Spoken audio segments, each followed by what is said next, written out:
You wake up. There's no alarm. There's no sound except the birds. No notification pinging. No email waiting. No meeting in 30 minutes. No message from your boss. No sense that you're already late for something you haven't even gotten to yet. You just wake up. And then you ask yourself a question that most of us haven't asked in years. What do I actually want to do today? Not what do I have to do? Not what I'm obligated to do. Not what I promised someone I'd do. What do I want to do? For roughly 300,000 years, that was every single morning for every single human being on Earth. You woke up free, completely, absolutely free.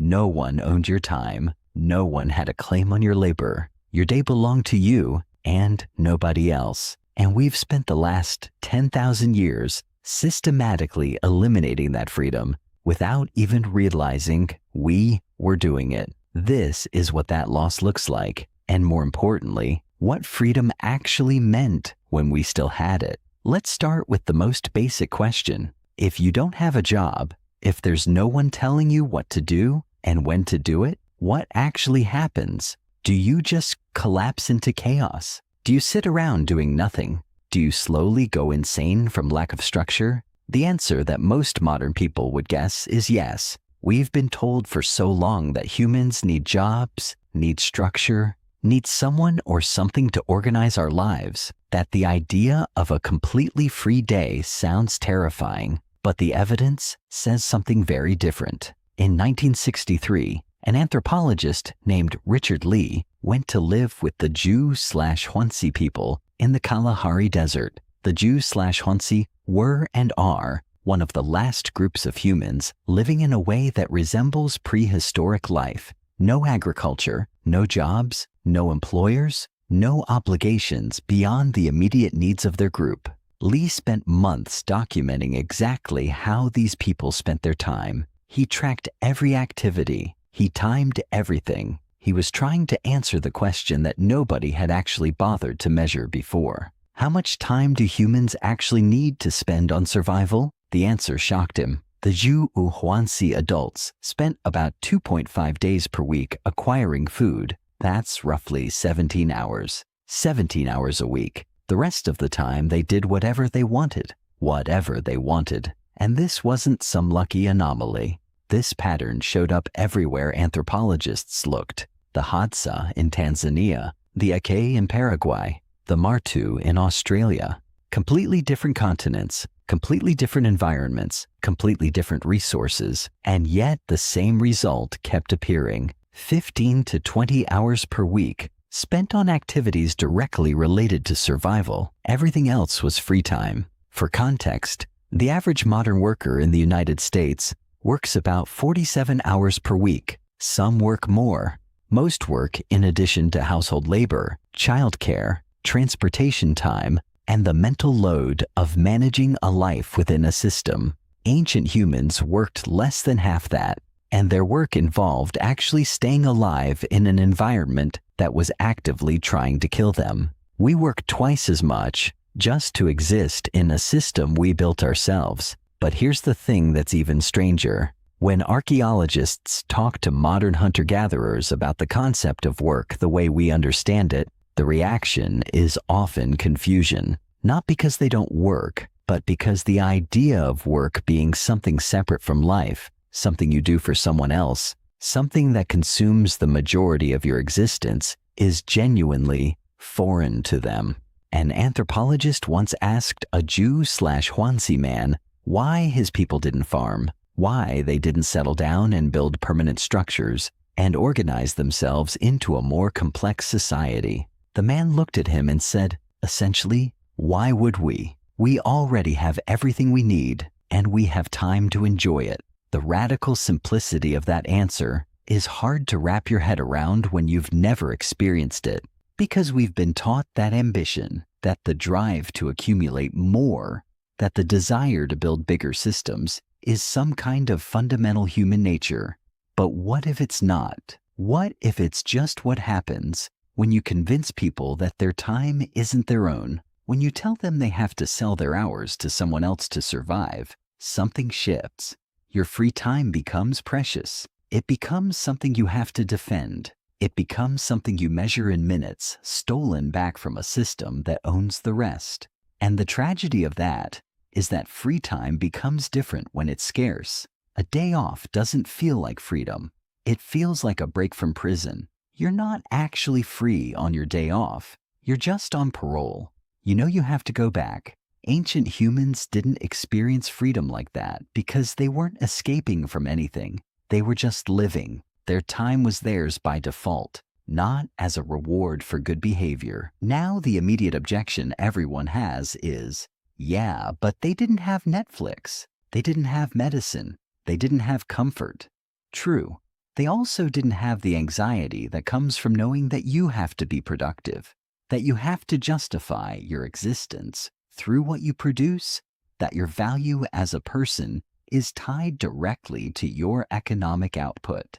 That specific kind of existential terror is almost entirely modern. And yes, they had diseases and predators and starvation risks, but they also had something we've almost completely lost: time that belonged to them, time to think, time to create, time to be bored and sit with that boredom and let it become something else.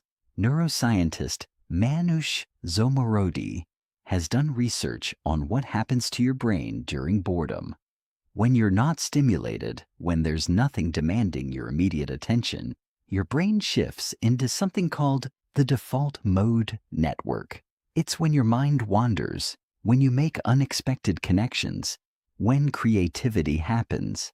Modern life has almost completely eliminated the conditions for that to occur. We've filled every gap. We've monetized every moment of downtime. The second you have 30 seconds where you're not doing anything, you have a phone in your pocket offering you infinite stimulation. We've created a society where boredom is essentially illegal, and the cost of that is we've eliminated the mental space where actual thinking happens. Ancient humans had nothing but that space. Days stretched in front of them, hours with nothing to do, and no one asking them to justify it. What would you do with that? What would actually emerge if you had 20 free hours a week instead of working 47 of them? Most of us don't know because we've never tried. We've been trained to see free time as something to maximize, to be productive with, to turn into something that benefits someone else. Work from home, side hustles, content creation, the gig economy. We've even found ways to monetize our free time. The last bastion of freedom has been turned into an opportunity for profit. And we did it to ourselves. Now here's where the evidence gets really interesting. Because when archaeologists look at what ancient humans actually did with all that free time, it wasn't chaos. It wasn't stagnation. It was extraordinary. At Blombos Cave in South Africa, researchers found a 100,000-year-old workshop where someone had carefully manufactured ochre pigment. They ground it in shells, mixed it with compounds, and stored it with incredible care. For what? We're not entirely sure. Art, decoration, ritual. Something that had no survival value whatsoever, which means someone spent hours on it purely because they wanted to.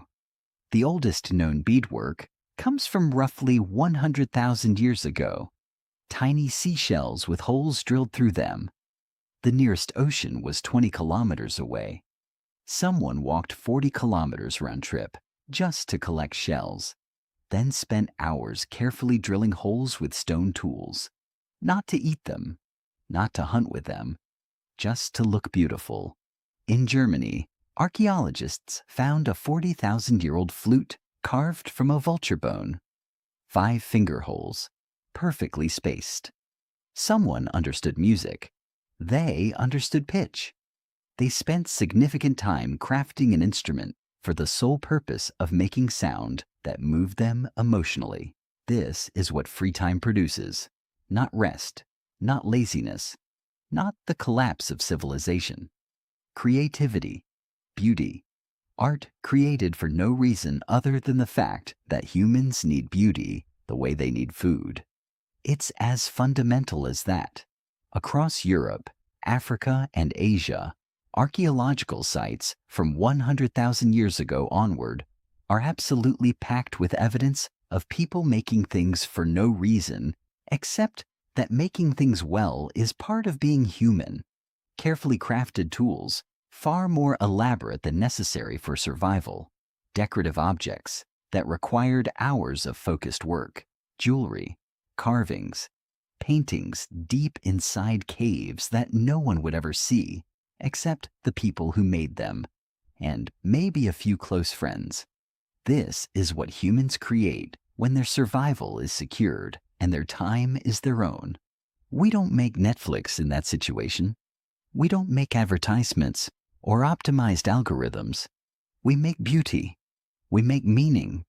We make things that say, I was here, I existed, I created something, and that impulse didn't go away when we invented agriculture and jobs.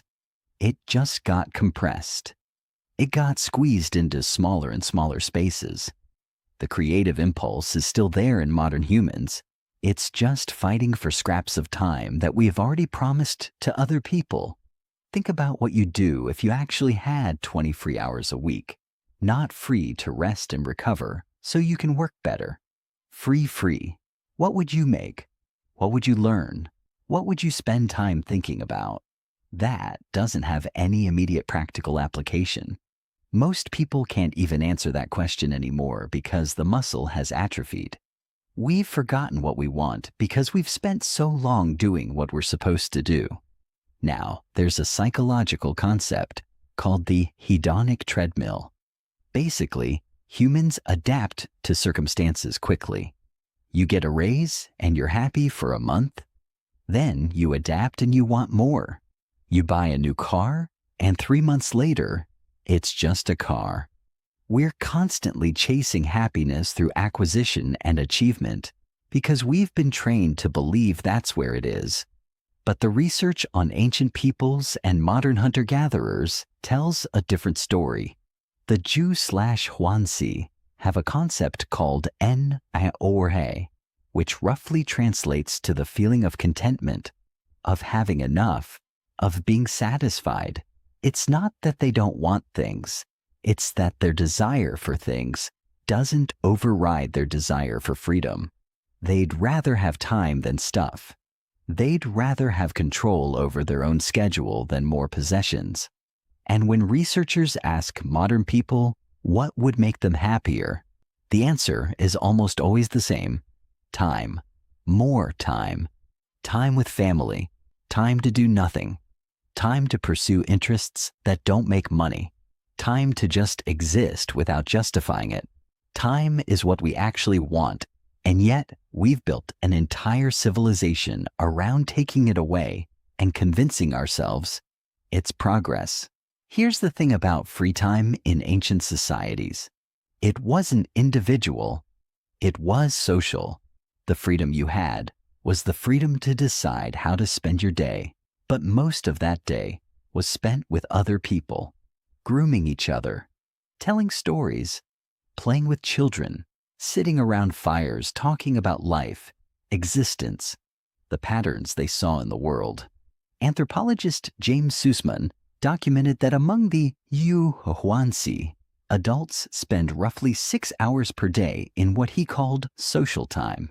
Not working, not sleeping, just being with other people. Talking, laughing, telling jokes, sharing knowledge, being human in the fullest sense. And that's where actual culture was born. Not in the urgent moments, not in the productive times, in the downtime, in the space between survival activities where people could think about bigger questions, where myths developed, where wisdom accumulated, where knowledge passed from one generation to the next, not through written records, but through stories told around fires. All of that happened in the margins, in the time that wasn't dedicated to survival. And it was what held societies together far more powerfully than any law or authority could. In the modern world, we've inverted that completely. We minimize social time. We schedule it. We limit it. We're supposed to be productive even in our leisure. We're supposed to network, to build our personal brands, to monetize our friendships. The idea of just sitting with people for hours without producing anything, without documenting it, without turning it into content, feels wasteful. And that's the specific poison that modern life injected into the concept of freedom. It's not just that we work more. It's that we've been convinced that non-productive time isn't valuable, that a day where you didn't accomplish anything is a day wasted, that your worth is measured by what you produce. Ancient humans didn't believe that. A day spent sitting by a fire talking with people you loved was a successful day. A day spent making art that no one would ever see was a valuable day. A day spent doing absolutely nothing, just existing, just breathing, was a complete day. The freedom they had wasn't freedom from work. It was freedom from the tyranny of productivity. And that's a fundamentally different thing. Now there's an argument that this all sounds nice in theory, but people are naturally ambitious. They naturally want to build bigger things, create civilizations, achieve greatness. Maybe that's true. But it's also true that we've never let anyone actually opt out to test that hypothesis. We've built a system where you literally cannot opt out. You have to participate in the economy whether you want to or not. You have to work. You have to produce. You have to justify your existence through economic output. And then we look at people grinding themselves into dust, trying to keep up, and we say, well, that's just human nature. Maybe it is. Or maybe it's what humans do when you remove the option to do anything else. When you take away their time and their freedom, that's when the desperate scrambling starts. That's when people develop anxiety and depression. That's when they start measuring their lives in achievements and possessions. That's when they forget what they actually want because they've never been allowed to want anything except what they're told to want. The anthropological evidence suggests something different. It suggests that given the choice, most humans prefer freedom to stuff. They prefer time to status. They prefer community to competition. But we're not given that choice anymore. We made a trade 10,000 years ago when we invented agriculture, and it's been locking us in ever since. We traded freedom for food security. We traded leisure for population growth. We traded time for productivity.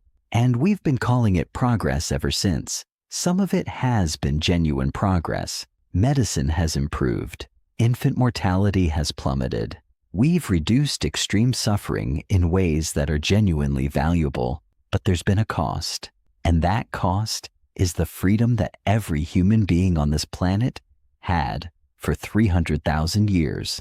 The freedom to wake up and ask yourself what you actually want to do today. The freedom to spend your time the way you see fit. The freedom to create beauty for no reason other than beauty itself. The freedom to sit and think and talk and exist without having to justify it. The freedom to be bored and let that boredom transform into something unexpected. We didn't lose that freedom because it was taken from us violently. We lost it gradually through a series of choices that seemed reasonable at the time. The choice to settle down, the choice to farm, the choice to specialize, the choice to trade our labor for security. Each choice made sense individually. Collectively, they trapped us. And here's what makes it really complicated. We can't just go back. There are too many of us. The system is too big.